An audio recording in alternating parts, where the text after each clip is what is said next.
بسم الله الرحمن الرحيم. يا أيها الذين آمنوا أوفوا بالعقود أحلت لكم بهيمة الأنعام إلا ما يتلى عليكم غير محل الصيد وأنتم حرم إن الله يحكم ما يريد. بسم الله الرحمن الرحيم. يا أيها الذين آمنوا الله سبحانه وتعالى تقول دموتان دي كويس سورة المائدة يا بانك موابكيزا أوفوا بالعقود متوكرزين دقانو زمزم ومكوزين الله سبحانه وتعالى وبين دقانو زمزم وبين مكوزين ونبانتو بنموي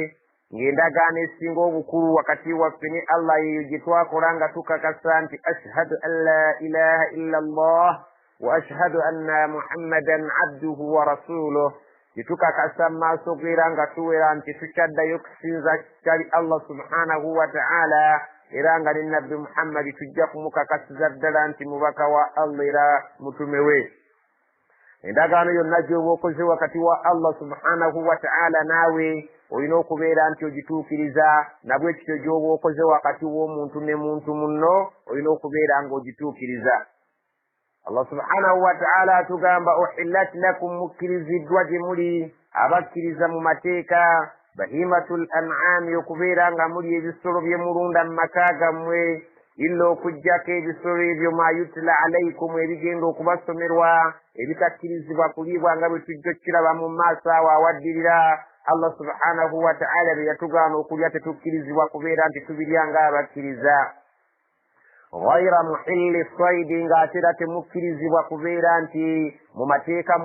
temukkirizibwa kubeera nga muyigga ebisolo, wa antum hurumun, nga mumaze okuyingira mu mikolo gya hijja. Allah subhanahu wa ta'ala ekyo yakiziyiza era n'agamba nti inna Allaha yahkumu ma yurid, Allah alamula ekyo kyaba ayagadde kibeere nga kibeera nga bw'aba ayagadde. Allah subhanahu wa ta'ala bw'ati bwe yalamula. يا أيها الذين آمنوا لا تحلوا شعائر الله ولا الشهر الحرام ولا الهدي ولا القلائد ولا آمين البيت الحرام يبتغون فضلا من ربهم ورضوانا وإذا حللتم فاصطادوا ولا يجرمنكم شنآن قوم أن صدوكم عن المسجد الحرام أن تعتدوا وتعاونوا على البر والتقوى ولا تعاونوا على الإثم والعدوان واتقوا الله إن الله شديد العقاب.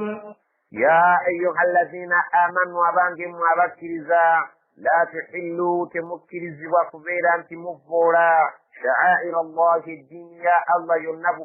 كورو الدين يا الله تمساني كبيرا مشينتو شنا ومكرزا شو يسامى ماسو ومكرزا شو فورا وينو كبيرا نغوكولي بي الله سبحانه وتعالى بيكسيميرا مبكرزا منو وبيرينغو بيكولانغا بو يبيغامبو كبيرا انت بيكوليبوا يبي بيتاكوليبوا وبيرينغو بيريكا وبيرانغو كوزي ebyo Allah subhanahu wa ta'ala biyagaana okubeera nti akola oba omaze okuvvoola eddiini ya Allah subhanahu wa ta'ala. bw'atyo mumanyi eyawandiika ekitabo aljamiu lahkami alqur'ani ayitibwa Imaamu al-Qurtubi, bw'atyo bwe yalondawo ekigambo ekya Imaamu al-Hasan ekigamba nti sha'air Allah kiba kitegeeza eddiini ya Allah yonna mu kutwalira awamu, wadde nga abamanyi abamu sha'air Allah bakitwalira ku mikolo gya hijja ne bakitwalira ku mikolo gya umra, nti omuntu tasaanidde kubeera nga avvoola aba tasaanidde kubeera ng'akola ebyo byonna ebitakkirizibwa kubeera nga bikolebwa mu kiseera ekya hijja, mu kiseera ekya umra. Asaanidde akola ebyo byokka Allah subhanahu wa ta'ala bye yalagira okubeera nti akola. Allah subhanahu wa ta'ala atugamba wala shahara alharama, temukkiriza kubeera nti muvvoola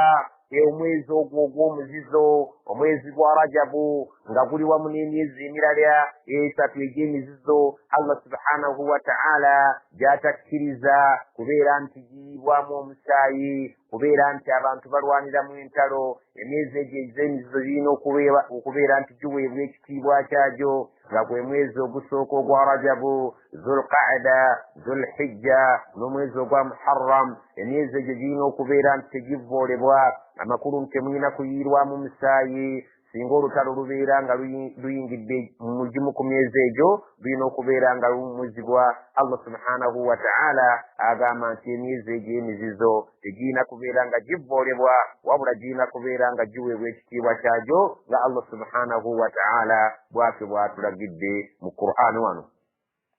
Wala alhadiya, wadde ebisolo ebigenda okusaddaakibwa eri ku Kaaba. Mu biseera ebyedda abantu baabitambulizanga ku bigere nga bagenda babigoba okubitwala gye bagenda okubeera nga babisaddaaka eri ku Kaaba. Allah subhanahu wa ta'ala n'agamba nti abakkiriza temulumbagananga ebisolo ebigenda okusaddaakibwa ku Kaaba. Ebisolo ebyo byabanga bya bika bibiri, mwabangamu ebika by'ebisolo ebitwalibwa nga bimaze okubeera nga byambikibwa ebyambiko mu bulago bwabyo, ng'ebyambiko ebyo biraga nti ebisolo ebyo si byakubeera nga bitundwa butundwa, si bya bizinesi, wabula ebyambiko ebyo nga biraga nti ebisolo bino bitwalibwa ku nju ya Allah subhanahu wa ta'ala. Singa ekisolo kyonna nga muba mukisanze oba nga kyabadde kibuze naye nga bakyambisa ekyambiko ekitegeeza nti kyabadde kigenda kusaddaakibwa ku Kaaba, tewakkirizibwa eri mukkiriza yenna kubeera nti akirumbagana. Kaaba eno okuva edda n'edda abantu bajjanga baleeta ebyokusaddaaka ebisolo. Allah subhanahu wa ta'ala n'agamba abakkiriza temukkirizibwa kutabaala nsolo zonna ezigenda okubeera nga zisaddaakibwa ku Kaaba, kazibeere nga ziri qalaida, zirimu ebyambiko ebiziteekeddwamu mu bulago ebiragibwa nti ebitegeeza nti ebisolo ebyo bigenda kusaddaakibwa, oba nga tebiriimu naye nga mubaze okubitegeera nti birabo ebitwalibwa okusaddaakibwa ku nju ya Allah subhanahu wa ta'ala, abantu temubirumbagananga mubikolako obulabe. Wala amina albayta alharami, temugezanga nga kukulumbagana abantu abagenda okubeera nga balambula enju ya Allah subhanahu wa ta'ala nga bali mirembe, sibe bantu abagenda okubeera nga bagenda okubalwanyisa, abantu abagenda okubeera nga bagenda ku hijja, abagenda okubeera nga bagenze kulambula nju ya Allah, ng'abantu abo tebalina byakulwanyisa nti bazze kubalwanyisa abo bagenda kubatabaala. Abantu abo temubalumbagananga, mubalekanga ne batambula mirembe ne bagenda ku nju ya Allah ne bamaliriza emikolo. Allah subhanahu wa ta'ala bw'atyo bwe yalagira abakkiriza temutabaalanga abantu abagenze ku nju ya Allah okubeera nga bagirambula nga tebalina nniya ya kubeera nti bagenda kubalwanyisa, mubalekanga ne bagenda bakola emikolo gyabwe. Allah subhanahu wa ta'ala ekyo bw'atyo bwe yakiramula nga mu biseera ebyo abantu bagendanga mu bungi, nga bw'oyinza okulaba wano ewaffe ekyokulabirako abantu bwe basobola okuva mu maka gaabwe ne batindika eŋŋendo nga bagenda okulamaga olw'ennamugongo, abamu nga ddala ekibatutte kugenda kusabirayo, abamu abalala ekibatwala kugenda kutundirayo byakulya, abalala byanfuna eby'ebika eby'enjawulo. Nabwe ekityo mu mikolo gya hijja waliyo abagenda ng'ekibatutte kukola mikolo gya hijja, waliyo abagenda ng'ekibatutte byanfuna kubeera nga basuubuzi ba bisolo bagenze kubitunda, abalala batutte ebyobusuubuzi eby'ebika eby'enjawulo. Allah subhanahu wa ta'ala yagamba abantu abalina emirembe gyabwe nga bagenda kulambula nju ya Allah nga sigenda kulumbagana nti bagenze kulwana, abantu abo mubalekanga, kubanga ab'ebika ebibiri nga bwe tubirabye mulimu yabtaguuna fadlan min rabbihim, abagenda ku bizinesi okunoonya ebyo ebirungi Allah subhanahu wa ta'ala bye yateeka mu bifo ebyo. Batutte emmere bagenze kugitunda, batutteyo ebisolo nga bagenze kubitunda okubiguza abantu abagenze okukola emikolo. Abantu abaginoonya ebyo ebyobusuubuzi nga tebagenzi mu byakulwana temubalumbagananga. Abalala waridwana nga banoonya kusirimba kwa Allah bagenze kumaliriza ddala emikolo gye batutte, abantu ab'ekika ekyo temubalumbagananga kubakolako bulabe.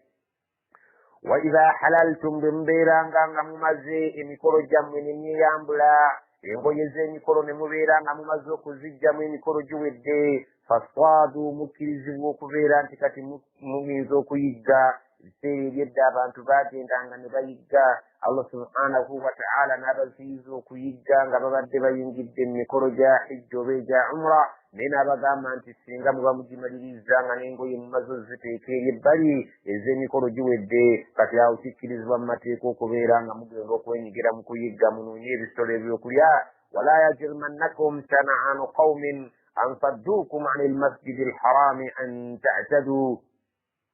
وتعاونوا على البر والتقوى الله سبحانه وتعالى تجيزم آينونغا تغامبانتي ولا يجرمنكم تشباليترانغا وكبيرانغا مفمومبيرا نمكوري شكورو ekibi shana'anu qaumin obuchayi bw'abantu bwe mubayinako an saddukum anil masjidil haram olw'okubeera mukimanyiru muba abaziyiza okgenda okukola umra nemufuna obuchayi gye bali ne mubeera nga mubayinako obusungu kati obusungu obwo bwe mubayinako tebubaleeteranga kubanga tukimanyi bulungi bwe baali bagenda okukola umra babaziyiza nga bali mu Hudaybiya ne batasobola kubeera nga batuukiriza umra abatakkiriza ne babagamba nti ku mwaka guno temujja kugikola wabula mulijja omwaka ogujja muddeeyo ne babeera nga baddayo mu ngeri y'obusungu nga bw'omanyi ekyafaayo ekyo bwe kyali wakati wa umaru ne wakati wa nabbi sallallahu alaihi wasallama ne basahaba abalala baddayo nga banyiivu olw'okulaba nti tebatuukiriza umra abakaafiri babaganye okugenda okukola umra okulambula enju ya Allah ne babeera nga balina obunyiivu n'obusungu eri abantu ababaziyiza okugenda eri enju ya Allah abo abagamba nti obusungu bwe mwafuna nga mumaze okuziyizibwa okugenda okulambula enju ya Allah tebubaleeteranga ekizibu an ta'tadu ne mubeera nga musobola okulumbagana abantu nga mubalumbagana mu ngeri y'obusungu bwe mwasigaza mu mitima gyammwe ekyo temukikolanga nti bwe tulibeera nga tufunye engeri yonna gye tuddayo nga tuddayo e Makka tugenda kubalumbagana Allah subhanahu wa ta'ala agamba nti temulumbagananga abantu nga bo si beeteefuteefu kubeera nti balwanagana nammwe olw'obusungu bwe mwina bwe mwafuna mu kiseera bwe babaziyiza okugenda okulambula enju ya Allah subhanahu wa ta'ala ekyo temukikolanga ekyokutereka obusungu ne mubeera nga mubuteresa olw'okulumbagana abantu abo Allah subhanahu wa ta'ala nga bw'atyo bwe yagamba basahaba babeere abeegendereza beefuge baleke okubeera nga batereka obusungu mu mitima gyabwe obugenda okulumbagana abantu bali ababaziyiza okugenda okulambula enju ya Allah mu kiseera we baali mu Hudaybiya nga bwe tumanyi obulungi endagaano yali mu Hudaybiya Allah subhanahu wa ta'ala abakomyeko nti ekyo tekibaleeteranga obusungu ne bubeera nga bubatuusa okubeera nga mukola ekikolwa eky'obulumbaganyi eri abantu abatali beeteefuteefu kubalwanyisa wataawanu ala albirri wattaqwa muyambagane buli wonna wali okukola obulungi n'okutya Allah wala taawanu ala al-ithmi wal-udwan timuyambagananga buli wonna wayinza okubaleetera ekyonoono n'obulumbaganyi wattaqullaha mutya Allah subhanahu wa ta'ala inna Allaha shadidul iqab lazima Allah subhanahu wa ta'ala muyitirivu wa kubonereza singa abanyize abonereza olubonereza oluyitirivu Allah subhanahu wa ta'ala bw'atyo bw'atugambye nti tubeere abeefuga nga tetutabaala abantu batayinza babeera nga tebalina mutima gwa kutulwanyisa wabula tubeere nga tukolagana nabo Allah tayagala balumbaganyi حرمت عليكم الميتة والدم ولحم الخنزير وما أهل لغير الله به والمنخنقة والموقولة والمتردية والنطيحة وما أكل السبع إلا ما ذكيتم وما ذبح على النصب وأن تستقسموا بالأزلام ذلكم فسق اليوم يئس الذين كفروا من دينكم فلا تخشوهم واخشون اليوم أكملت لكم دينكم وأتممت عليكم نعمتي ورضيت لكم الإسلام دينا فمن اضطر في مخمصة غير متجانف لإثم فإن الله غفور رحيم الله سبحانه وتعالى تقول حرمت عليكم الميتة kiziyiziddwakum okubeera nti muli ekintu ekiba kifudde kyokka nga tekisaliddwa mu nsala ya busiraamu waddamu n'okulya omusaayi oguyitibwa kaffecce mutakkirizibwa kulembeka musaayi n'abeera ng'agukaze oba agulya ng'ekibumba nga gumaze okukwata omusaayi mu busiraamu kimu ku bintu ebitaliibwa walahmu lkhinziiri n'ennyama y'embizi abasiraamu temukkirizibwa kugirya Allah subhanahu wa ta'ala eyo nayo yagiwera wama uhilla lighayri llahi bihi n'ekintu ekiba kisaliddwa nga tekyogereddwako linnya lya Allah subhanahu wa ta'ala ekyo nakyo Allah subhanahu wa ta'ala yakiziyiza abantu abakkiriza okubeera nga bakirya walmunkhaniqa n'ekintu ekiba kifudde nga kitugiddwa butugwa. Katugeze nti singa omuguwa guba gwakitugidde ku ttale oba wonna we guba gukitugidde ekintu ekitugiddwa tekiriibwa. Walmawquudha ekintu ekifudde emiggo nga kikubwa bukubwa ne kifa lwa miggo nakyo tekiriibwa. Walmutarajjiya n'ekyo ekiwamatuse waggulu ne kibeera nga kigudde ne kifa ekyo nakyo tekiriibwa. Wannasiiha ekitomeddwa singa enti ziba zitomereganye oba embuzi oba endiga emu nettaginne waayo n'egifumita ejjembe oba n'egitta mu ngeri omu oba endala eyo nayo teriibwa. Wama akala sabu n'ekiba kiriiriddwa ensolo enkambwe illa ma zakkaitum okuggyako nga mukisanzeemu akalamu ne musala kisale naye singa kiba kyaliiriddwa ensolo enkambwe ne kifa ekiba kisigaddewo ekyo tekibeera nga kiriibwa. Okuggyako singa byonna bye twogedde omala n'okisanga nga kirimu akakyasamba n'okisala olwo kkirizibwa okukirya. Allah subhanahu wa ta'ala ebyo ebimu ku byatugambye nti mukkiriziddwa okulya ebisolo bye mulunda okuggyako ebyo ebigenda okubasomerwa mu aya eyo ey'okubiri gye tusomye oba ey'okusatu. Allah subhanahu wa ta'ala alambuludde ebiriibwa, alambuludde ebitateekwa kubeera nti omuntu abirya omukkiriza. Wama dhubiha ala nusubi n'ebyo ebiba bisaliddwa ng'ekifo kye bisaliddwamu byebimu ku bifo ebiwongererwamu ebisolo ebisalibwa nga babisalira baalubaale. Allah subhanahu wa ta'ala takkirizibwa kubeera nti tubirya. Singa obeera nga ebisolo babisalidde ku kabbuli nga enniya yakusalira alubaale oba kabbuli oba misimu ebisolo ebyo tetubirya. Wa an tastaksimu bil azlami temukkirizibwa kweraguza na busaale. Allah subhanahu wa ta'ala atubuulira embeera y'abasajja abaaliwo ku mulembe gw'Abawarabu baalinanga obusaale nga buwandiikiddwako ebigambo nga bino nti kola tokola, akalala nga akasaale tebawandiikako kintu kirala. Omuntu bwe yagendanga eri omulaguzi ng'obusaale obwo abuteeka mu kaveera ng'abeera abunyenyanyenya bwe yabanga alina kyayagala okubeera nti oba ayagala kuwasa oba ayagala kutambula safaari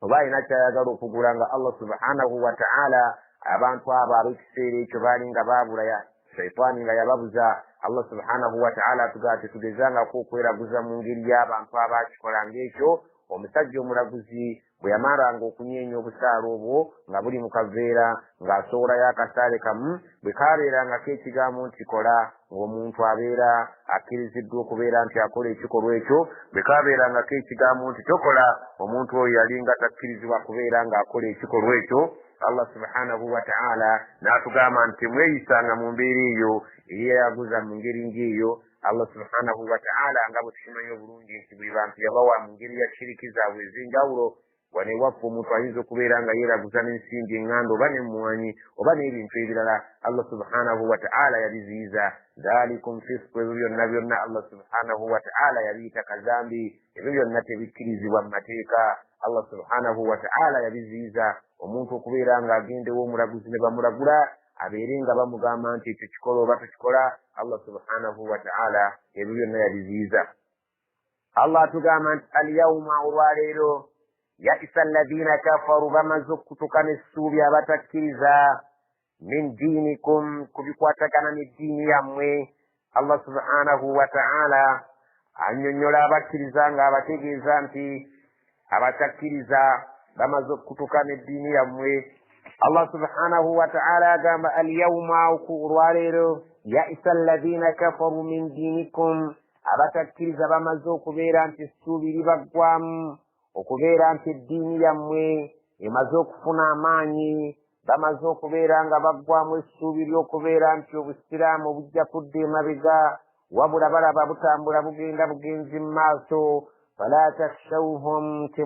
temugezangako okubatya. Wakhshawni, mutye nze nzekka. Alyawma, olwaleero, akmaltu lakum diinakum, eddiini yammwe mmaze ogijjuza musera. Wa atmamtu alaykum ni'mati, ekyengera kyange nkijjuzza gye muli. Wa raditu lakum al-islaama diina, ne mbasiimira eddiini y'obusiraamu nga y'eddiini yammwe gye mujja okuwangaalirako, gye mujja okusinzizaamu Allah subhanahu wa ta'ala gye mbasiimidde. Aya eyo yakka ne wayitawo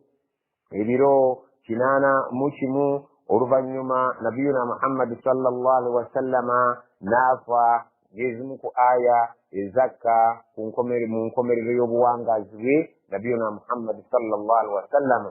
Faman isturra, naye omuntu singa abanga awaliriziddwa n'abeera ng'ali mu mbeera fi mahmasatin, mu mbeera ey'enjala empitirivu, nga ddala mu butuufu singa abeera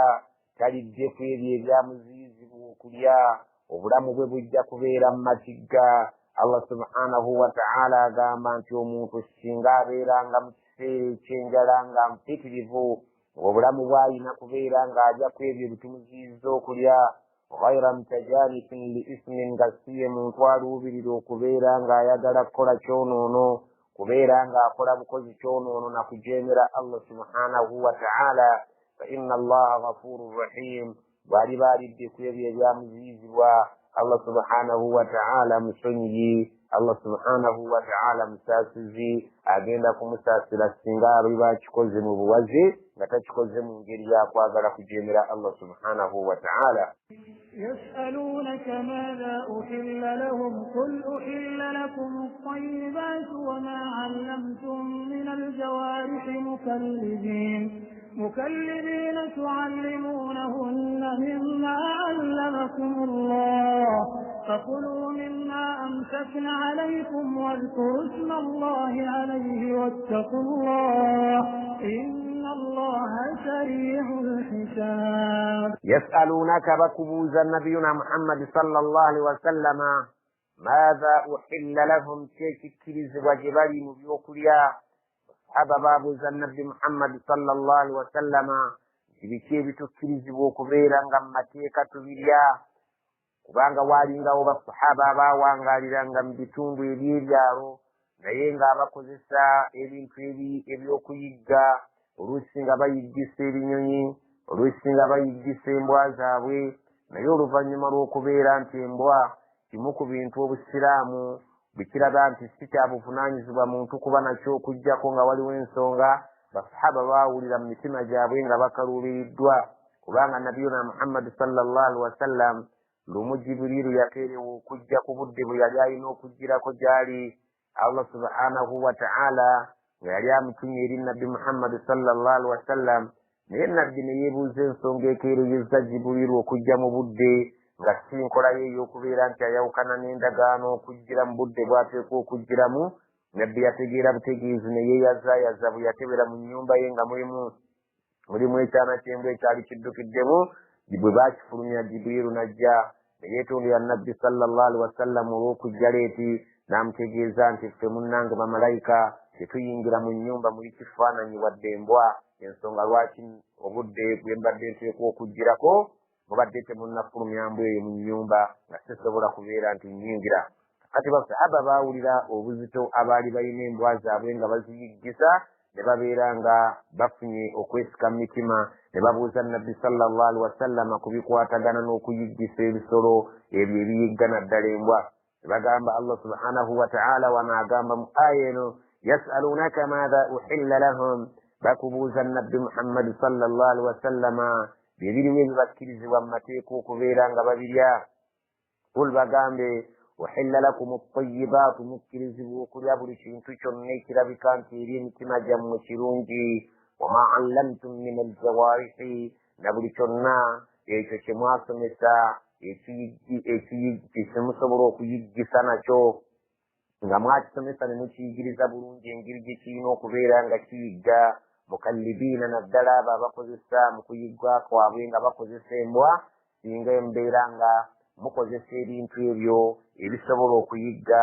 naddala abayiggisa embwa ne mubeera nga muzisomesezza bulungi. Tuallimuunahunna mimma allamakum Allah, ne mubeera nga ebisolo ebyo oba ebinyonyi ebisobola okuyigga mubisomesezza bulungi okusinziira ku ebyo Allah subhanahu wa ta'ala bye yabayigiriza.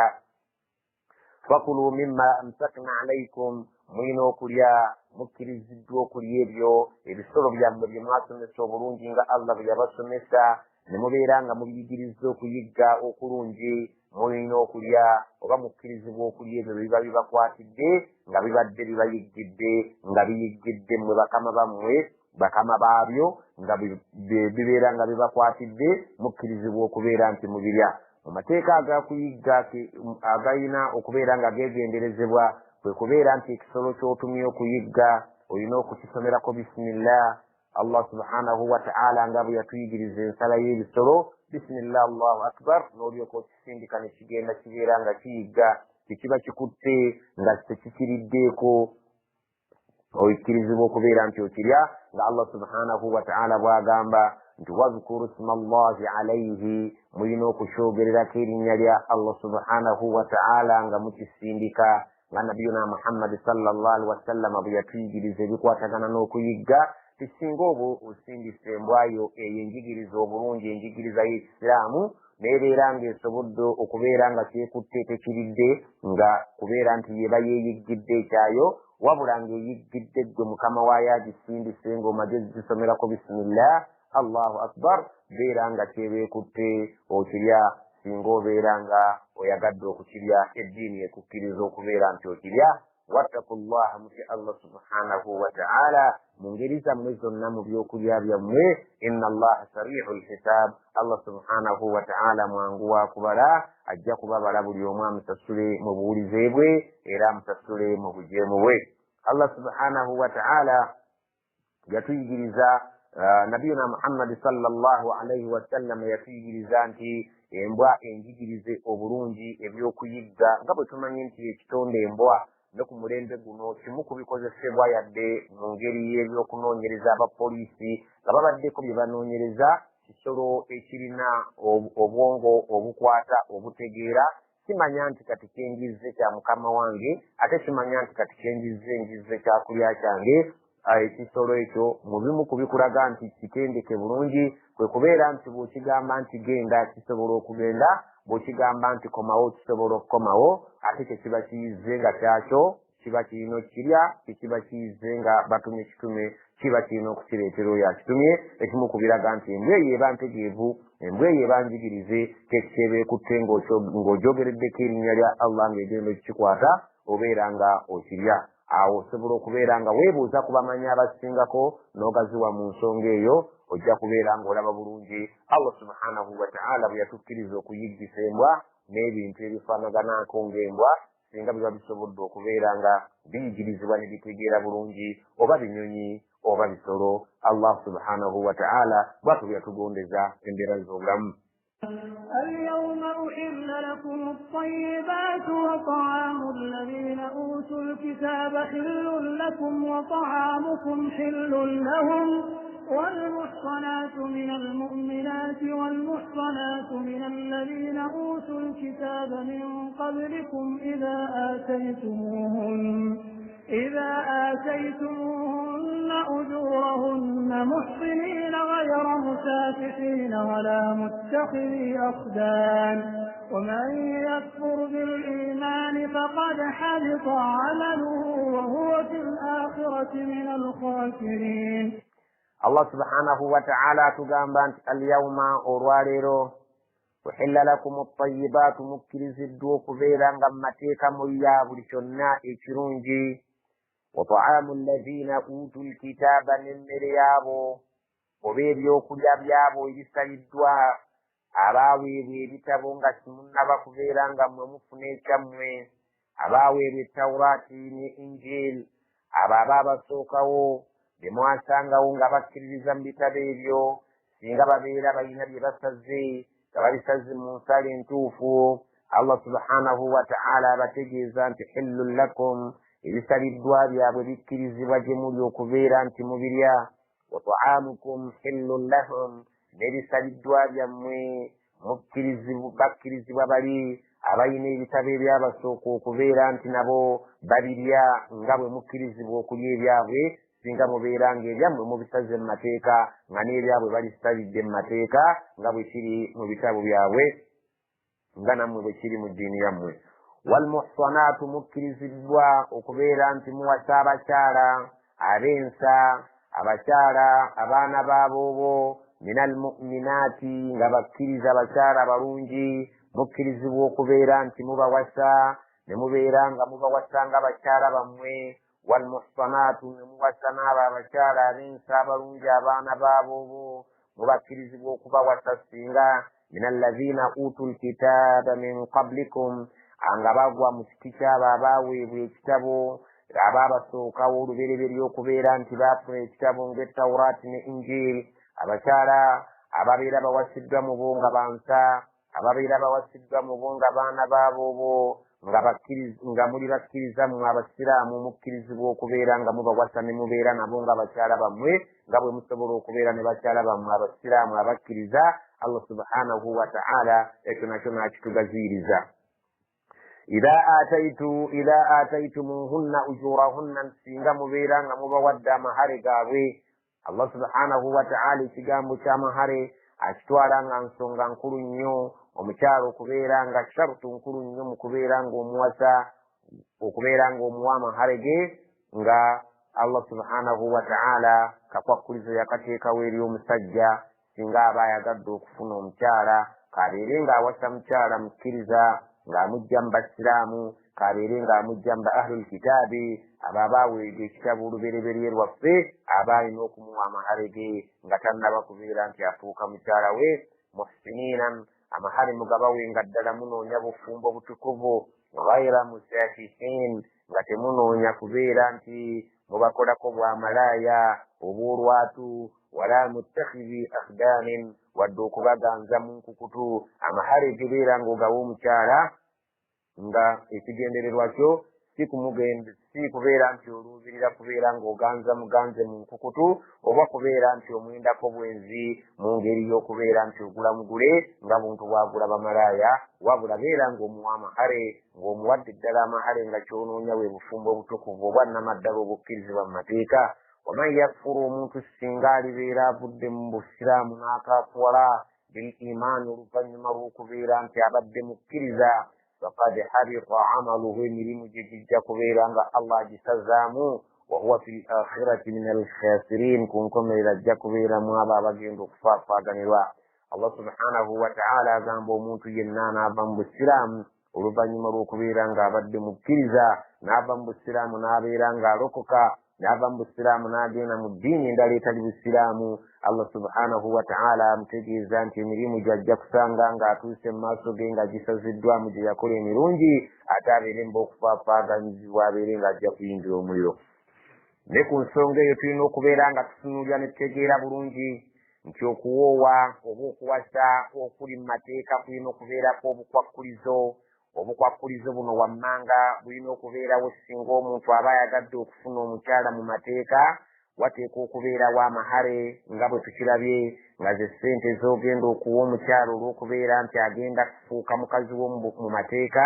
ezo ze ssente z'olina okubeera ng'omuwanga ekirabo Katonda kye yakkiriza okubeera nti kimuweebwa olw'okufuuka mukazi wo. Wateeka okubaawo ekintu ekyokubiri, ye wali, ye muntu alina obuvunaanyizibwa nga musajja ku muntu oyo omukyala, ateeka okumukuwa mu butongole. Washuhud, wateeka okubaawo abajulizi abajulira ku bufumbo bwammwe nti ddala bufumbo bwammwe butukuvu. Wasiiga, wateeka okubeerawo amaloboozi wakati w'oyo awasa n'onaamuwa omukyala ng'omugamba nti okkiriza okufumbirwa muwala wange ku lw'amahare bw'oti g'omuwadde, naye nakkiriza nti nzikiriza okubeera nti ntwala muwala wo ku lw'amahare. Wateeka okubeerawo amaloboozi agaliwalisiganyizi agabeera nga gava ku sayidi ey'onakwasa omukyala mu butongole, naawe atwala omukyala mu butongole ng'okakasa nti nzikiriza okutwala muwala wo, nzikiriza okutwala mwannyoko ku lw'amahare ge muwadde ag'essente ezifaanagana bwe ziti. N'abakuddamu ne bakubuuza nti ddala okkiriza, n'oddamu n'okakasa nti ddala nzikiriza. Wateeka okubaawo amaloboozi amaatuufu wakati w'abantu ababiri, ono akukwasa omukyala naawe gwe bakwasa omukyala, mulina okwogerera ddala akaati nga n'abajulizi bawulira nti obufumbo bwammwe butongozeddwa mu lwatu nga butukuvu. يا أيها الذين آمنوا إذا قمتم إلى الصلاة فاغسلوا وجوهكم وأيديكم إلى المرافق وامسحوا برؤوسكم وأرجلكم إلى الكعبين وإن كنتم جنبا فاطهروا وإن كنتم مرضى أو على سفر أو جاء أحد منكم من الغائط أو لامستم النساء فلم تجدوا ماء ماء فتيمموا صعيدا طيبا فامسحوا بوجوهكم وأيديكم منه ما يريد الله ليجعل عليكم من حرج ولكن يريد ليطهركم وليتم نعمته عليكم لعلكم تشكرون. يا أيها الذين آمنوا وبنجم وبكرزا إذا قمتم إلى الصلاة بمبيرانغا مستسنغا مواغاروغين ديريو كسالا فاغسلوا وجوهكم منازف فيس زموي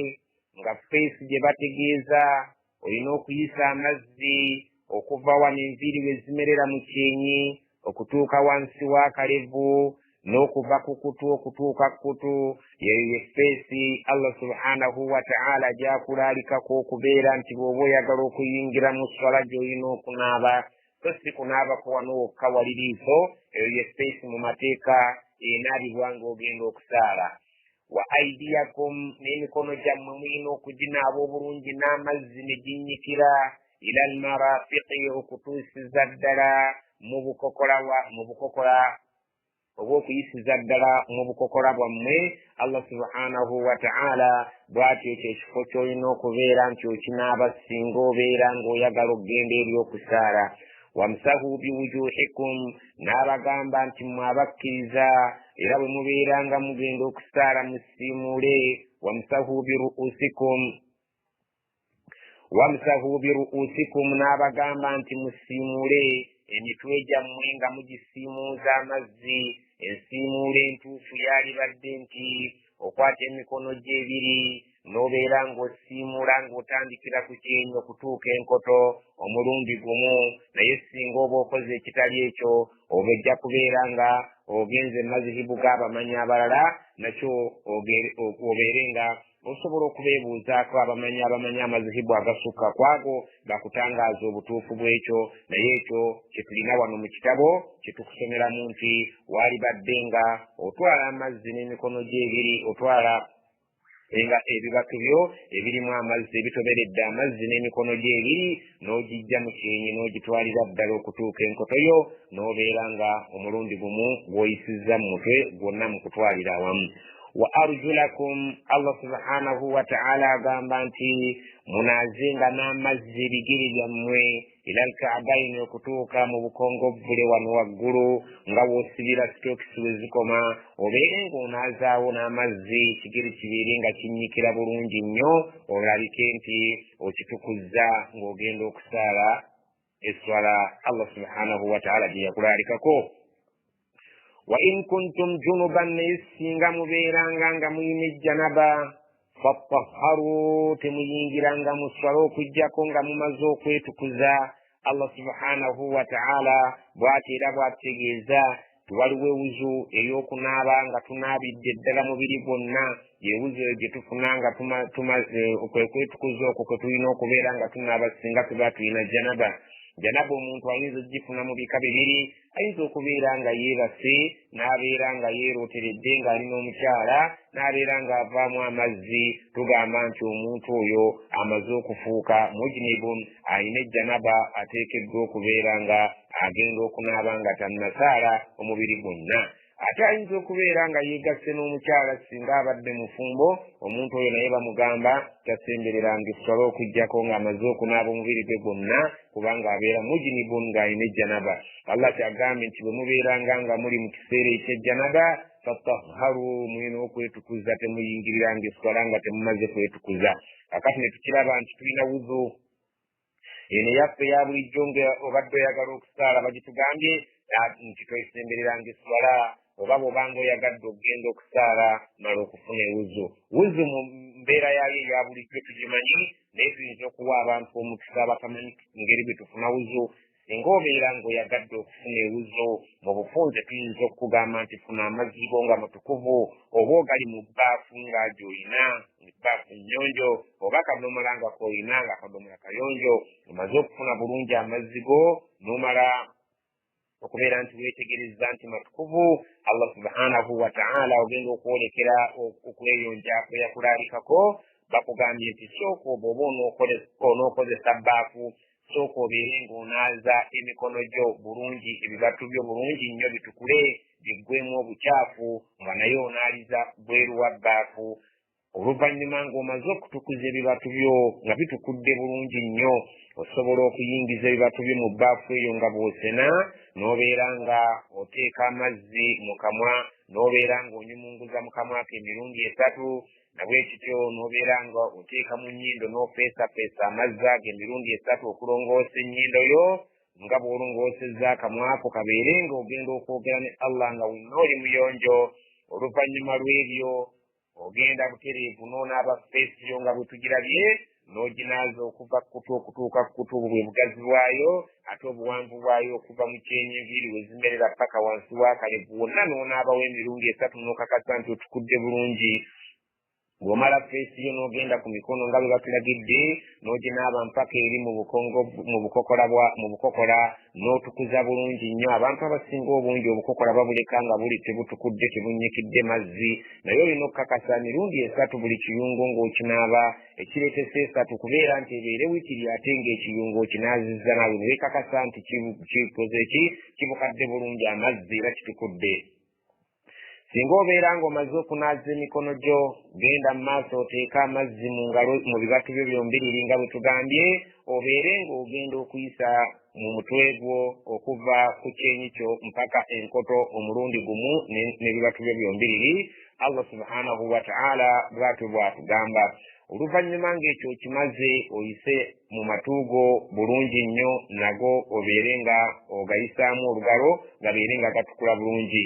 bw'omaliriza ekyo okke wansi onabe ebigere byo obituusize eddala wano nga sitokisi we zisibira mu bukongovvule n'ebigere ebyo kakase nti obinaabye amazzi ne gabeera nga ganyikidde bulungi mu kunaabako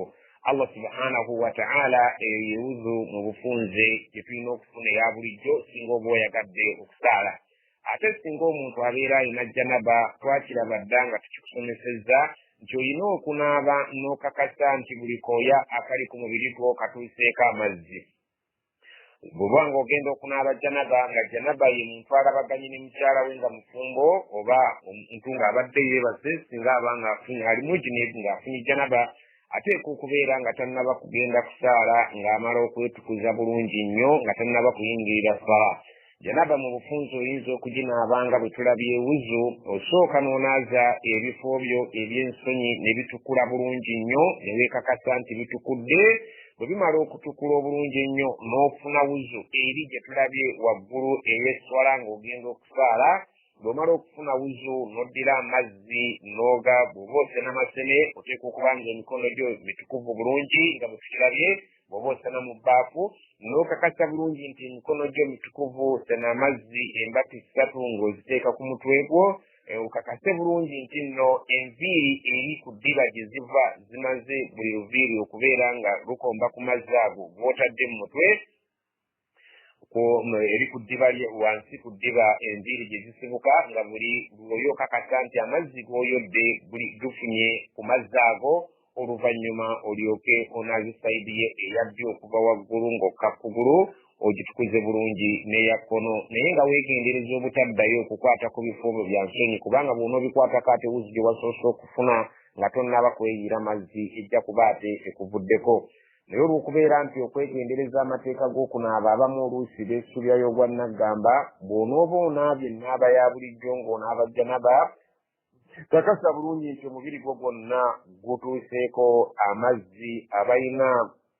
ebiseera mu lubuto kakase bulungi nti ekkundi lyo libunye bulungi amazzi enkwawa zo zibunye bulungi amazzi na buli wonna woolaba ennyama nga nnyingi osobodde okukyusaawo amazzi wansi waayo eyo yennaaba eyalibadde entuufu eya janaba Allah subhanahu wa ta'ala nga bw'atugambye nti bwe mubanga mwagadde okugenda eri okusaala mutukuze ebiyungo byammwe ebyo kutuyisa okufuna ewuzu kyokka bwe mubeera nga ate mulina janaba temuyingiriranga esswala era okuggyako nga mumaze okwetukuza okuva mu janaba eyo nga bwe tugirabye ennaaba yaayo wa in kuntum marda naye singa mubeera nga muli balwadde nga temusobola kubeera nti mukozesa amazzi aw ala safarin obanga muli ku lugendo kubanga engendo ezimu ezidda tewalinga mazzi naddala mu kizinga ky'abawarabu amazzi gakkekwa aw jaa ahadun minkum min alghaitin obanga omuntu abadde avudde mu kumala ekyetaago kye mu toyireti naye n'abeera nga tasobodde kufuna mazzi aw lamassumu nisaa obanga mumaze okulabagana ne bakyala bammwe naye nga amazzi tewali falam tajidu maan temusobodde kubeera nga mufuna amazzi ku lugendo gy'oli oba obulwadde ng'ogafunye naye tosobola gakozesa oba ovudde mu kumala ekyetaago ky'owuzo ekuweddeko naye n'onoonya amazzi ne gakubula oba omaze okulabagana ne mukyalawo n'obeera ng'oli mujinibun olina janaba naye nga amazzi oganoonyeza tewali. Allah subhanahu wa ta'ala yatugondesa eddiini yaffe n'atuteerawo ekirala ekyokukola kye tuyinza okubeera nga twetukuza nakyo. Allah subhanahu wa ta'ala kyeyava atugamba nti omuntu atasobodde kubeera ng'akozesa amazzi olw'okubeera nti tegaliwo oba olw'obulwadde fatayammamu sa'idan tayyiban mugende mufune enfuufu erabika nti nnungi ntukuvu weeri wogenda okugijja nga tewaliwo mikululo gya kiraalo nti oba waliwo omusulo gw'ebisolo ogukulukutirawo oba ogw'abantu ng'enfuufu eyo gyekakasa nti nnungi ntukuvu bulungi mugirumbe weeri mubeere nga mwetukuza nayo naye okwetukuza n'enfuufu kye tuyita tayammam okwetukuza n'amazzi kye tuyita alwudu oba alghusl okunaaba okw'omubiri gwonna oba okunaaba ebiyunga ebitongole nga bwe twabirabye ng'ogenda okusaala kati wano kye tuyita tayammam kwe kubeera nti ogenda kwetukuza naye nga oyita mu kukozesa enfuufu eyo ennyonjo. Allah subhanahu wa ta'ala enfuufu eyo agyogerako ng'agamba bw'ati ennaaba yaayo oba enneetukuza yaayo ng'obadde oyagala okwetukuza nayo famsahu biwujuhikum musiige feesi yammwe wa aidikum minhu n'emikono gyammwe nga mugisiiga ku nfuufu eyo gye mubeera mumaze okufuna ennungi ennyonjo. Allah subhanahu wa ta'ala bw'atyo byatutegeeza obeere ng'obadde ng'olina janaba obeere ng'ova mu kiyigo mu toyireti oba kunkumula oba mu kumala ekyetaago kyo ekinene kobeere nga oli mulwadde tosobodde kukozesa mazzi kobeere nga obadde omaze okulabagana ne mukyalawo yenneetukuza Allah subhanahu wa ta'ala gye yatuteerawo oluvannyuma lw'okubeera nti tufunye obusobozi bukozesa mazzi kwe kubeera nti ofunye enfuufu y'oba ogitadde mu kaveera ofunye enfuufu y'oba ogitadde mu bbaafu oba ogirumbaganye wali weeri. Allah subhanahu wa ta'ala bw'atyo byatuyigiriza tubeere nga biri ebibatu byo bibiri obeere ng'obikuba ku nfuufu eyo naye olw'obutagyemetta mu maaso yonna gezaako okubeera nti ebibatu byo buli kimu okikuba ku kinne waakyo enfuufu ebeere nti ekendeera gy'ogenda okwesiiga mu maaso ebeere ng'ekendeera oleke gyemetta bwemesi obeere nga ogiyisa mu feesi yo nga bwe wayisizza amazzi we gateekwa okubeera nga gayita okuva waggulu ku bumerero bw'enviiri mu kyenyi kyo okutuukira ddala wansi w'akalevu nabwekyo kyonna okutuuka ku kutu obeere ng'oyisaamu enfuufu eyo entonotono esigadde mu mikono gy'oluvannyuma lw'okugisinsimula ereke kubeera nnyingi mu feesi wennaku gyonjobala nfuufu oluvannyuma bw'oba omaze toddamu kukuba bw'oba ozzeemu alhamdulillah naye ng'ekisingako obutuufu tewandizeemu kukubawo omulundi gwakubiri buli gw'okubyewo n'otwala n'osiiga mu kyenyi gumala obeere ng'ate oluvannyuma lw'ekyenyi osiimuula emikono gyo ng'abamanyi batugamba nti emikono gyo olina kusiimuula okutuusa mu kisekeseke ekisekeseke we wano awantu essaawa singa oba oyambadde omukono weekoma kagumba akessaawa weekoma mu nnyinga eyo bayita ekisekeseke obeere nga gy'emikono gy'oba osiimudde feesi yo n'osiimula n'emikono gyo kungulu ne munda mu bibatu n'ebweru w'ebibatu n'obeera nga ne mu ngalo z'oyisizzaamu obeere nga ozisunsula bulungi oziyiseemu engalo z'omukono guno oziyise mu mukono guno obeere ng'okakasa bulungi nti singa gabadde mazzi obadde otukulidde ddala bulungi nnyo eyo yentayammama Allah subhanahu wa ta'ala gyayagala tubeere nga tutayammama tulyoke tubeere nga twambalagana ne ibaada y'eswala oba ibaada endala. Ekyo kituyambako mu biseera ebisinga obungi bwe tuba tugenza okuziika abantu ne tutasobola kufuna mazzi olw'obungi bw'abantu oba olw'ebbula ly'amazzi gye tuba tulaze. Genda awali enfuufu oba tosobodde kufuna nfuufu, genda ku mmotoka yo oba tosobodde kufuna ku mmotoka wo, genda ku kisenge ky'ennyumba obeere nga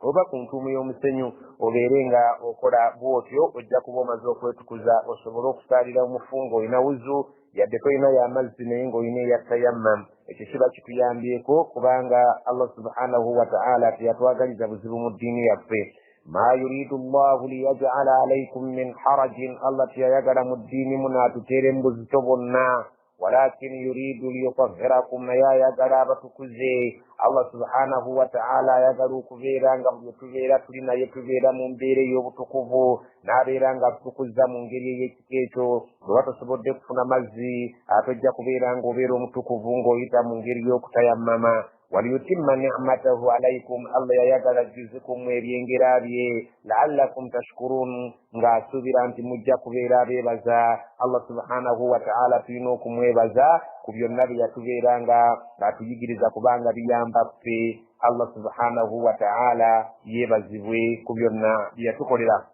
واذكروا نعمة الله عليكم وميثاقه الذي واثقكم به إذ قلتم سمعنا وأطعنا واتقوا الله إن الله عليم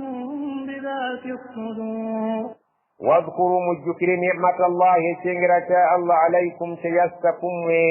الله سبحانه وتعالى يتوي بينجرة بينجنيو nga mu byengera ekisinga ebyengera byonna kwe kubeera nti yatufuula abasiraamu kyengera kinene nnyo. Allah subhanahu wa ta'ala yatukolera ffe abantu abasiraamu nga teriyo kintu ky'osuubira ky'oyinza kubeera ng'oweebwa nga kya bugagga ove mu busiraamu singa oba wategeera obusiraamu, okujjako okubeera nti eky'obugagga ky'osobola okubeera ng'owaayo bwe bulamu bwo naye nga towaddeyo kintu kirala kyonna. Allah tebakuwadde kintu kirala kyonna obeere nga okiwanyisaamu obusiraamu bwo. Allah subhanahu wa ta'ala agambye mujjukire. Allah subhanahu wa ta'ala ekyengera kyeyabawa ekyokubeera nti yabalonda ne mubeera abasiraamu. wa mithaqahu alladhi wathaqakum bihi, mujjukire n'endagaano yeeyo gye yakola nammwe mujjukire endagaano ye Allah subhanahu wa ta'ala gye yakola nammwe n'ebeera nga ndagaano ya ggulugulu, kubanga bwe twali ku mugongo ffenna abantu ogwa jjajjaffe Adamu alayhi salaam, Allah subhanahu wa ta'ala yatubuuza nti alastu bi rabbikum, sinze katonda wammwe gwe mujja okusinza. Bonna abantu baddamu abaali ku mugongo gwa Adamu nze naawe twagamba mu kaseera ako ne tukola Allah endagaano nga tumukakasa nti bwe tuliba tuvudde ku mugongo gwa Adamu ne tugenda mu bulamu bw'ensi gwekka gwe tulisinza. Allah subhanahu wa ta'ala atujjukiza nti mujjukire endagaano eyo yali ggulugulu gye nakola nammwe nga mukyali ku mugongo gwa Adamu alayhi salaam.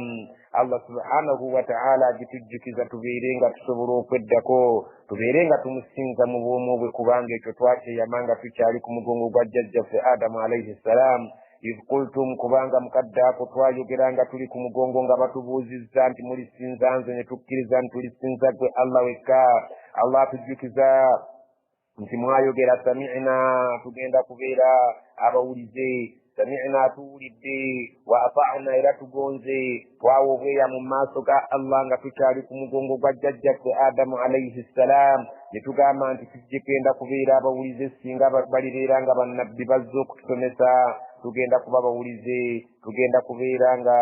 tuwuliriza bulungi nnyo, era tugenda kuba bagonvu. Amateeka ga Allah subhanahu wa ta'ala singa alibeera nga agatutuusizzaako nabbi yenna gwali baatumye. Wattaqullaha, muti Allah, inna Allah, mazima Allah, alimun, amanyi nnyo bidaati suduuri, ebiri mu bifuba by'abantu. Allah subhanahu wa ta'ala amanyi byonna ebiri mu bifuba by'abantu, kababeere nga tebannayogera. Ekyo kyonna ky'otannayogera Allah subhanahu wa ta'ala abeera akimanyi bulungi, n'ekyo ky'oyogedde abeera akimanyi bulungi. يا أيها الذين آمنوا كونوا قوامين لله شهداء بالقسط ولا يجرمنكم شنآن قوم على ألا تعدلوا اعدلوا هو أقرب للتقوى واتقوا الله إن الله خبير بما تعملون. الله سبحانه وتعالى قام ayeno oyizo kubeera nti ogitegeera mu ngeri ey'ebika eby'enjawulo naye Allah subhanahu wa ta'ala atutegeeza ng'agamba nti mujjukire Allah subhanahu wa ta'ala bwe twakola naye endagaano naye ng'endagaano yali etegeeza kubeera nti tumukkiriza. Ya ayuha alladhina amanu, abange mmwe abakkiriza, kunu mubeere qawwaamiina, abayimirira ku magulu gammwe, nemubeera nga muyimiridde lillahi, muyimirire ku magulu gammwe nga muyimiridde ku lwa Allah, nga buli kimu kye mukola mukikola ku lwa Allah. Shuhadaa bilqisti, bwe mubeera mu bujulizi mu buwe mu bwesimbu, nga mumanyi nti Allah subhanahu wa ta'ala abalaba, nga mumanyi nti Allah subhanahu wa ta'ala abawulira mu mbeera zonna ze mubeeramu nga muwa obujulizi. Singa obeera ng'oli mukkiriza ng'olina obujulizi bw'ogenda okuwa, beera ng'oyimirira ku magulu abiri ng'otya Allah, owe obujulizi bwo mu bwesimbu. Allah subhanahu wa ta'ala kyatugamba nti abange mmwe abakkiriza, kunu qawwaamiina lillah, mubeera abayimiriranga nga muyimiriddewo ku lwa Allah mu ngeri zammwe zonna ze muba muliko. Shuhadaa bilqisti, nga muwa obujulizi bwammwe mu bwesimbu, nga temwekubira mu kuwa obujulizi bwammwe, kuba obujulizi bwammwe buyimiriddeko obulamu bw'omuntu buyinza okubeera nga buggwawo ku lw'obujulizi bwammwe, oba okubeera nga hakki y'omuntu efa ku lw'obujulizi bwammwe. Kale bwe mubeera nga muwa obujulizi mu buwenga nga muli beesimbu ku lwa Allah subhanahu wa ta'ala, nga mumanyi nti abawulira eri abalaba. Wala yajrimannakum, tekibaleeteranga shana'aanu qawmin, okukyawa abantu ng'obukyawe bwe mulina eri abantu abo bwe mugenda okuwaako obujulizi tebubaleeteranga ala alla ta'dilu, okubeera nti temujja kubabenkanya eri abantu abo bwe mugenda okuwaako obujulizi olw'okubeera nti mubalinako obukyayi. Allah subhanahu wa ta'ala bw'atyo bw'agamba abakkiriza ti singa obeera wakati wo ne wakati w'omuntu gw'ogenda okuwaako obujulizi nga waliwo embeera etali nnungi, nga mwasowagana mu kintu ekimu oba ekirala, nga mulina obutakkaanya mu ngeri omu oba endala, beera nga embeera eri eyakuleetera obukyayi, embeera eri eyaleeta obukyayi wakati wo ne wakati w'ono omuntu gw'ogenda okulamula, togireeta mu ssaawa ya kubeera nti olamula, kubanga ejja kujja kumulamwa. I'dilu, mubeere beesimbu, i'dilu, mubeere abenkanya nga temuyina ngeri yonna mu mitima gyammwe gye mugenda kwekubiiramu olw'obukyayi bwe muyina eri abantu abo bwe mugenda okulamula. I'dilu, mubeere abeesimbu, i'dilu, mubeere abenkanya. Wa aqrab littaqwa, ekyo ekijja okubasembeza okumpi eri awali okutya Allah subhanahu wa ta'ala. Wattaqullaha, mutya Allah, inna Allah, mazima Allah, khabirun, mukenkufu nnyo bima ta'maluuna, byonna bye mukola abimanyi. Akimanyi bulungi bw'obanga owadde obujulizi nga bulimu obukumpanya, akimanyi bulungi, teyeetaaga kubeera nti abuulirwa. Akimanyi bulungi nti owadde obujulizi ng'osinziira ku nge, osinziira ku nsaalwa, osinziira ku busungu bw'olina. Awadde obujulizi ng'osinziira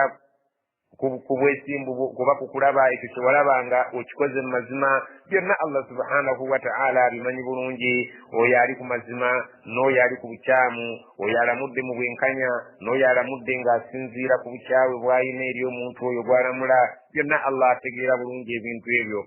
Wa'ada Allahu, Allah yalagaanisa, وعد الله الذين آمنوا وعملوا الصالحات لهم مغفرة وأجر عظيم. وعد الله الذين آمنوا، الله يلقانيسا بكريزا وعملوا الصالحات نابا بجكل ملم ومرونجي لهم مغفرة تبين اقصني والسنغ بنابا كوبيتدي وأجر كريم عظيم بجكفني بيرن مما سقين الجنة. والذين كفروا وكذبوا بآياتنا أولئك أصحاب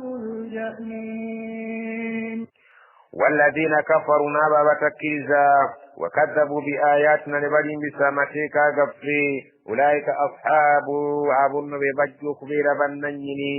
الجحيم ومليو الجحيم كنكرين كمريرو ببجو بينجرا. يا أيها الذين آمنوا اذكروا نعمة الله عليكم إذ هم قوم أن يبسطوا إليكم أيديهم فكف أيديهم عنكم واتقوا الله وعلى الله فليتوكل المؤمنون. يا أيها الذين آمنوا أبانهم وأبكرزا اذكروا نعمة الله عليكم مجكري تشنجر الله سبحانه وتعالى تيبساكو تشنجر شكبير أنت مجبكرزا إذ هم قوم مجكرا بانت لبالي باغلا يبسطوا إليكم أيديهم وكبيرانغا bagorole mikono jabu je muri baberenga babarwanyi sababate. Allah subhanahu wa ta'ala gamba wakaffa aydiyahum ankum nabiranga koma ku mikono jabu ne gitabatusa ko bulabe wattaqullaha muti Allah wa ala Allahi miku Allah yugutuba gambo kutya falyatawakkalul mu'minun abakiriza abanna madaraje basani du kubiranga bisgamira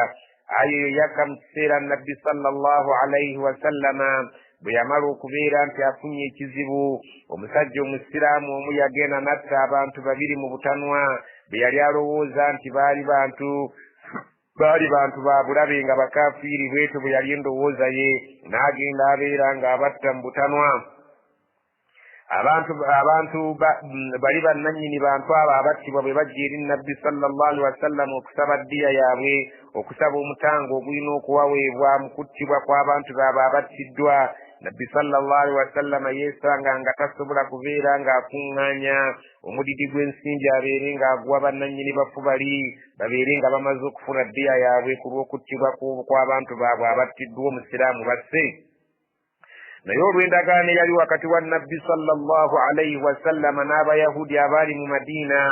abayahudi abo balina ku ssente, balina ebyobugagga, naye nabbi sallallahu alaihi wasallama bwe yali yakatuuka mu Madiina yakola nabo endagaano nti tuliyambagananga mu bulungi ne mu bubi. nabbi yagamba basahaba, n'agenda ne basahaba nga mu buli bakhalifa abana Abdurrahman bun Auf naye yalimu, ne bagenda eri Bani Nadir ne babagamba bannange tufunye ekizibu, omusajja muffe yasse, omusajja muffe abasiraamu yasse banne babiri mu butanwa, naye bannannyini bafu baagala tubeere nga tubawa ddiya yaabwe, naye tubasaba mubeere nga mutukwatirako ng'endagaano yaffe bwegamba nti tunaayambagananga mu bulungi ne mu bubi. abasajja bano abayahudi ne bagamba nti kyetwayagaliza embazzi kibuyaga asudde, bulijjo twagala nabbi Muhammadi okubeera nti tumutta n'abantu be tubabeere nga tubamalawo eddiini ebeere ng'ezikira, kati yennyini yatwereetedde. ne bamugamba ogira obeera ng'otuula awo ne basahaba obeere nga bwe tutegeka ssente bwetutegeka n'ebyokulya tubeere nga tubaaniriza mu ngeri y'okubawa obugenyi. nabiyuna Muhammadi sallallahu alaihi wasallam abaatudde ne basahaba ng'alowooza nti nno bali tebaliko kyakubeera nti babala ssente, kyakubeera nti bateekateeka byakulya bya bugenyi, baali mu kukola pulaane ey'enkukunala okubeera nti baagala babeere nga babatuusaako obulabe. baapanga agavubuka ne babeera nga bagakwasizza ejjinja ery'amaanyi libeere ng'evvubuka eryo lirinnya waggulu ku kizimbe. ekizimbe ekyo libeere nga lijjayo obuyinja buyiringise, obuyinja obunene gugende gutuulire nabbi sallallahu alaihi wasallama abeere ng'afa n'abakkiriza. naye nabbi Allah subhanahu wa ta'ala n'amubagulizaako n'amugamba wootudde waliwo obulabe bw'amaanyi. nabbi n'asituka ne basahaba ne bagenda. Allah subhanahu wa ta'ala n'amugamba nti nno jjukira ekiseera abantu bwe baali baagala okukuzikiriza ng'olina abakkiriza, naye Allah n'akoma ku mikono gyabwe ne batasobola kubatuusaako bulabe. era ekyavaamu oyinza okukisoma mu surat al-Hashri, kyabaviirako okubeera nti nabbi sallallahu alaihi wasallama yabagoba oluvannyuma lw'okumenya endagaano y'okuyambagana y'okuba obumu mu kitundu, ey'okubeera mu ngeri y'obwasseruganda, ey'okubeera nti babeera na bayambagana. Allah subhanahu wa ta'ala n'abalalikwako okubeera nti bagobwa mu kibuga Madiina baliko okubeera nga baliraana ne nabbi sallallahu alaihi wasallama olw'okubeera nti bayawukana n'endagaano ey'okuyambagana. era Allah n'abateeramu obuswavu mu mitima gyabwe n'okutya, ne beesanga bo kennyini nga tebakyasobola kubeera nga bawangaala ne nabbi. Allah n'abateekeramu okutya mu mitima gyabwe. nabbi sallallahu alaihi wasallama yamenya mu jjenje ekkalu okubeera nti abafulumya mu Makka mu Madiina ne bagenda ne bawaŋŋanguka ne beeyongerayo ne babeera nga bava mu kibuga ky'e Madiina olw'obuswavu bwe baafuna.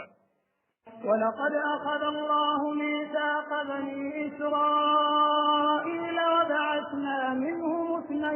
أكثر نقيبا وقال الله إني معكم لئن أقمتم الصلاة وآتيتم الزكاة وآمنتم برسلي وعزرتموهم وأقرضتم الله قرضا حسنا لأكفرن عنكم سيئاتكم ولأدخلنكم جنات ضل سواء السبيل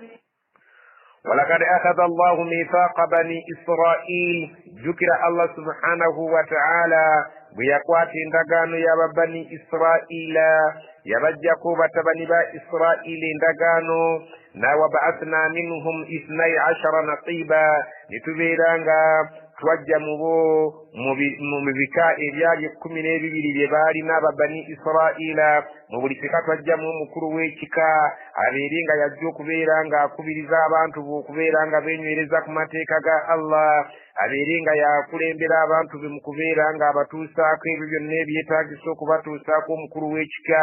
buli mukulu wa kika mu bika 12 Allah yamufuula omutume we abatume abo ku mulembe gwa Musa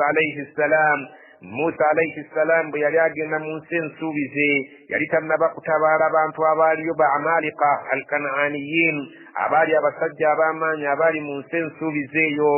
nga baali b'amaanyi nnyo baali bamutawaana nnyo baali boonoonefu nnyo naye nga Musa baamugamba nti abantu abo ogenda mu nsi eyo naye ogenda kumala kubalwanyisa okusenga mu nsi eyo. Musa alayhi salam yayagala okumanya obungi bw'abantu bali n'amaanyi ge balina n'ebyokulwanyisa bye balina n'addira abantu bano 12 abakulu b'ebika buli mukulu wa kika n'amuteeka mu lukiiko ne bamala okuteesa n'abatuma bagende babeere nga baketta amawulire g'abantu abo be bagenda okubeera nga balwanyisa basobola okuyingira ensi Allah gye yabasuubiza. Abakulu b'ebika bano baasobola bulungi nnyo okubeera nga bagenda naye bwe baatuuka eyo beesanga ng'abantu bali b'amaanyi nnyo ng'abantu bali bazira nnyo ne babeera nga bafunye okutya kunene ne bagamba bannange bwe tuba tuddayo tugende wa Musa yekka gwe tuba tubuulirako tetugezaako okubuulira abantu baffe abali wansi waffe nti abantu bali b'amaanyi bwe tunaagezaako okubabuulira bajja kutya okugenda okutabaala abantu bano babeere nga Allah subhanahu wa ta'ala bamujeemedde kubanga yatusuubiza okuyingira mu nsi eno. Ekintu ekyo baakiteesaako nga bamaze okulabwa amaanyi g'abantu balina ebyokulwanyisa bye balina naye bwe baali bakomyewo okuggyako Yusha gwe batunyumiza eyali omuvubuka Musa alayhi salam gwe yatambula naye ku nnyanja nga bagenda okusoma ewa Khidir n'omuvubuka n'omukulu w'ekika omulala yayitibwanga Caleb. Abantu abo ababiri be basobola okukuuma endagaano